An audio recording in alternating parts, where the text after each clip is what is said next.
आज की चर्चा में स्वागत है। कभी सोचा है क्या हो अगर पुरुष और महिलाएं सच में अलग अलग ग्रहों से हो, मतलब उनकी भाषाएं अलग, जरूरतें अलग।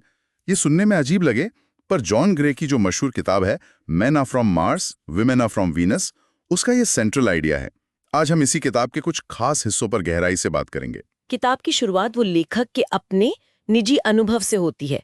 अपनी पत्नी बॉनी के साथ बेटी के जन्म के बाद जब वो थके हुए थे, तनाव में थे। हाँ, वो एक दूसरे की जरूरतों को समझ नहीं पाए और वहीं से मतलब गुस्सा और दूरी पैदा हुई। बिल्कुल। और यहीं से ये किताब हमें ये समझने की राह दिखाती है कि पुरुष और महिलाएं कितने अलग हैं और ये समझ रिश्तों को कैसे बदल सकती है। सही कहा।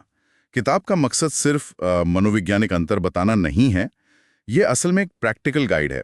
ये उन दिक्कतों को सुलझाने में मदद करती है जो अक्सर हमारे बीच, मतलब स्त्री पुरुष के बीच, इन फर्कों को न समझने की वजह से पैदा होती हैं। तो फिर ये किताब असल में है किसके लिए? लेखक कहते हैं कि ये हर उस इंसान के लिए है जो विपरीत लिंग के साथ, मतलब अपने पार्टनर के साथ एक ज्यादा बेहतर संतुष्टि वाला रिश्ता चाहता है, चाहे वो शादीशुदा हों, अकेले हों या थेरेपी में हों। हाँ बिल्कुल।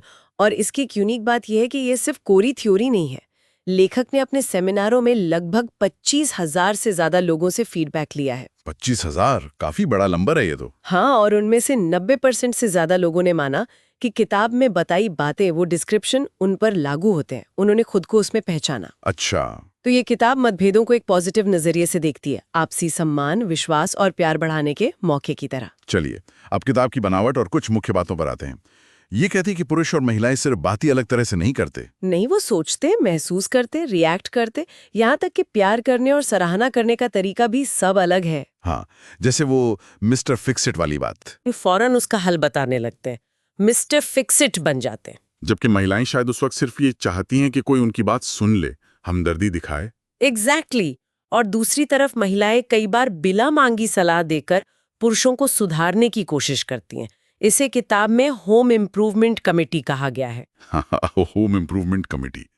इससे पुरुषों को लगता है कि उन पर मतलब कंट्रोल किया जा रहा है या उनमें कमियां निकाली जा रही हैं।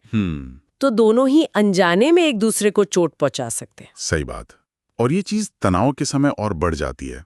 अध्याय 3 कहता है कि तनाव में पुरुष अक्सर अपनी गुफा में चले जाते हैं। गुफा मतलब एकांत में चुप हो जाते हैं, अकेले रहना चाहते हैं प्रॉब्लम को प्रोसेस करने के लिए। अच्छा। और महिलाएं ठीक इसका उल्टा करती हैं। वो तनाव कम करने के लिए उसके बारे में खुलकर बात करना चाहती हैं, अपनी फीलिंग्स शेयर करना चाहती हैं। ये तो बहुत बड़ा अंतर है। और मोटिवेशन का क्या? किताब कहती है दोनों अलग अलग चीजों से प्रेरित होते हैं। हाँ, अध्याय 4 के मुताबिक पुरुषों को तब अच्छा लगता है जब उन्हें ये महसूस हो कि उनकी जरूरत है, कोई उन पर भरोसा कर रहा है, उनकी काबिलियत की तारीफ कर रहा है। और महिलाओं को तब खुशी मिलती है जब उन्हें लगता है उनका ख्याल रखा जा रहा है, उन्हें दुलार मिल रहा है, उनकी जरूरतें पूरी हो रही हैं। तो मतलब हम अक्सर वो प्यार देते हैं जो हमें चाहिए, न कि वो जो हमारे साथी को चाहिए होता है। हाँ, ये एक आम गलती है। और अध्याय 8 इसी से जुड़ा है। प्यार की अलग अलग जरूरतें। पुरुषों को मुख्य रूप से विश्वास, स्वीकृति और प्रशंसा चाहिए, और महिलाओं को देखभाल, समझ और सम्मान। बिल्कुल। और अध्याय 10 में वो स्कोरिंग पॉइंट्स वाला आइडिया भी है। स्कोरिंग पॉइंट्स ये क्या है? महिलाओं के लिए प्यार के छोटे छोटे इजहार भी उतने ही मायने रखते हैं जितनी बड़ी चीजें, जैसे एक फूल देना या घर के काम में मदद करना। हर चीज का एक पॉइंट। अच्छा, हर चीज का एक पॉइंट। हाँ, उनके लिए ये लगातार मिलने वाले छोटे छोटे इशारे उनके लव टैंक को भरा रखते हैं, जबकि पुरुष शायद बड़े इशारों जैसे महंगा तोहफा उसको ज्यादा पॉइंट्स देते हैं। ये दिलचस्प है, मतलब छोटी छोटी चीजें भी बहुत बड़ा असर डाल सकती हैं। हाँ बिल्कुल। और बहस से बचने के लिए भी किताब में सुझाव है अध्याय 9 और 12 में। जैसे कि पुरुषों को वाकई सुनने पर फोकस करना चाहिए, बजाय इसके कि वो अपनी बात को सही साबित करने में लग जाएं, और महिला की भावनाओं को अमान्य कर दें। सुनना ज्यादा जरूरी है। और महिलाओं को सीधे और साफ तौर पर मदद मांगनी सीखनी चाहिए, जैसे क्या आप ये करेंगे, वुड यू पूछना, न कि क्या आप ये कर सकते हैं, कुड यू। अच्छा, कुड यू क्यों नहीं? क्योंकि कुड यू कई बार क्षमता पर सवाल जैसा लग सकता है, और दोनों को ही बिना मांगे सलाह या आलोचना देने से बचना चाहिए। ये तो बहुत प्रैक्टिकल सलाह है। किताब में कुछ उदाहरण भी दिए गए हैं शायद, जैसे सूजन और जिम का। हाँ, उनका रिश्ता बिल्कुल टूटने की कगार पर था, लेकिन जब उन्होंने इन अंतरों को समझा तो वो फिर से एक दूसरे के करीब आ गए।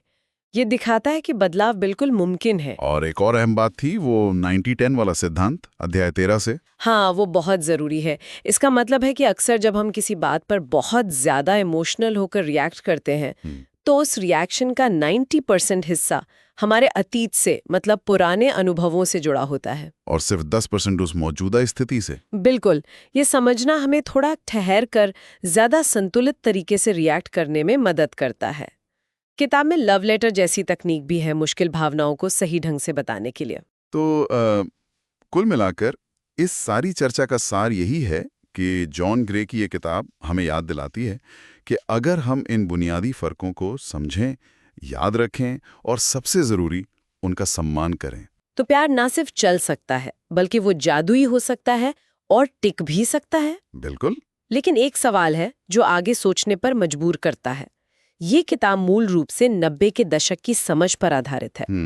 आज के समय में जब जेंडर रोल्स बदल रहे हैं, टेक्नोलॉजी ने हमारे बात करने का तरीका बदल दिया है, तो क्या ये मार्स और वीनस वाली डायनामिक्स अब भी वैसी ही है, या इसमें कुछ नई परतें जुड़ गई हैं जिन पर हमें अब ध्यान देने की जरूरत है? हाँ, ये एक सोचने वाली बात है। बिल्कुल।